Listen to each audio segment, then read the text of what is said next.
ఇటువంటి వాళ్ళు ఇక్కడ పక్కన కన్స్ట్రక్షన్ జరుగుతుందండి. ఇట్లా స్క్రీన్ వేసారనమాట. మన వైపుకి మాల్ అది పడకుండా ఈ విధంగా స్క్రీన్ వేయటం జరిగింది. కొంచెం కంఫర్టబుల్గా ఉందన్నమాట ఇలా వేసిన తర్వాత. లేకపోతే ఇంకా సిమెంట్ అంతా మన మీదే ఉంటుంది. కాకపోతే అక్కడ ఉన్న మల్లె చెట్టు, కరివేపాకు చెట్టు హాఫ్కి అంటే ఫస్ట్ ఫ్లోర్ వరకు కట్ చేయడం జరిగిందండి. ఓకే, నెమ్మదిగా ఎదుగుతుందిలే అని ఇంకా వదిలేసాము.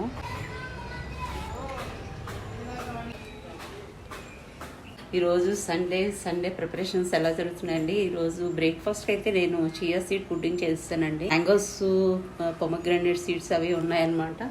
ఇంకా ఈజీగా అయిపోతుంది, చాలా హెల్తీగా ఉంటుంది, స్టమక్ ఫిల్లింగ్ ఉంటుందని చెప్పేసి చియా సీడ్ పుడ్డింగ్ చేశాను.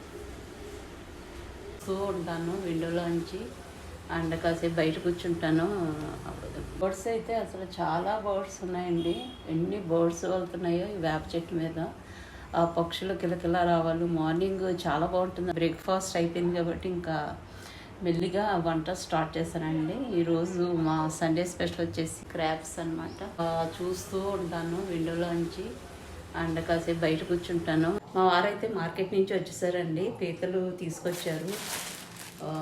ఇప్పుడు ఈ క్లీన్ చేసి మనం చేయాలన్నమాట. దాంతోపాటు మంచి కొత్తిమీర ఎంత ఫ్రెష్గా ఉందో చూడండి.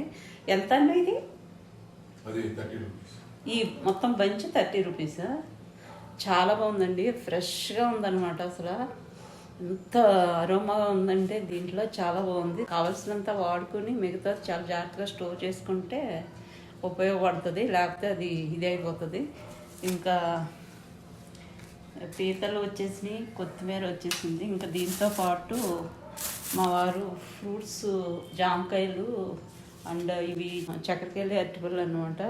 చాలా టేస్టీగా ఉంటాయి. నేను మీతో మాట్లాడే లోపు ఇవన్నీ వచ్చేసి ఇంకా వంట స్టార్ట్ చేస్తాను అనమాట. పీతల పులుసు ఆల్మోస్ట్ అయిపోయిందండి. ఈరోజు మీతో ఇలా ఇంటరాక్ట్ అవ్వాలనిపించింది. థ్యాంక్ యూ అండి. పీతల పులుసు కోసం ముందుగా మనము మసాలా రెడీ చేసుకుంటామండి. దానికి గాను ఒక 10 పచ్చిమిర్చి, 3 ఆనియన్స్, అల్లము, వెల్లుల్లి, ధనియాలు వేసి గ్రైండ్ చేసి పెట్టుకుంటాం. తర్వాత బాణాలు పెట్టేసుకుని పోపు వేసుకుంటాం. దాంట్లో మనం గ్రైండ్ చేసుకున్నటువంటి మసాలా వేసేసుకుని అది ఫ్రై అవుతుండగా మనం ఇంకా దీంట్లో రుచికి సరిపడా సాల్ట్ వేసుకుంటాం, పసుపు వేసుకుంటాం. అదేవిధంగా 3 టేబుల్ స్పూన్ల కారం వేసుకుంటామండి. ఈ లోపు పెద్ద ఆరెంజ్ సైజ్ చింతపండు నానబెట్టుకుని పెట్టుకుంటాం అనమాట. ఇంకా శుభ్రం చేసుకున్నటువంటి పీతలను ఇక్కడ మనము యాడ్ చేసేసుకుంటాం. ఇవి గుడ్డు పీతలండి. చాలా టేస్టీగా ఉంటుందన్నమాట. అసలు మనము అది రుచి చూస్తే మళ్ళా చేసుకోవాలనుకుంటాము. కరెక్ట్గా కుదరాల పులుపు, కారం అంతా. ఇప్పుడు ఇంకా చింతపండు నుంచి గుజ్జంతా తీసి దీంట్లో యాడ్ చేసుకుని సరిపడా వాటర్ వేసుకుని హ్యాండ్ఫుల్ నిండా కొత్తిమీర వేసుకుని ఇంకా 10 నుంచి 15 నిమిషాల పాటు లో టు మీడియం ఫ్లేమ్లో ఉడకనిస్తే మన అదిరిపోయే రుచితో పీతల పులుసు రెడీ అయిపోతుందండి సర్వ్ చేయడానికి.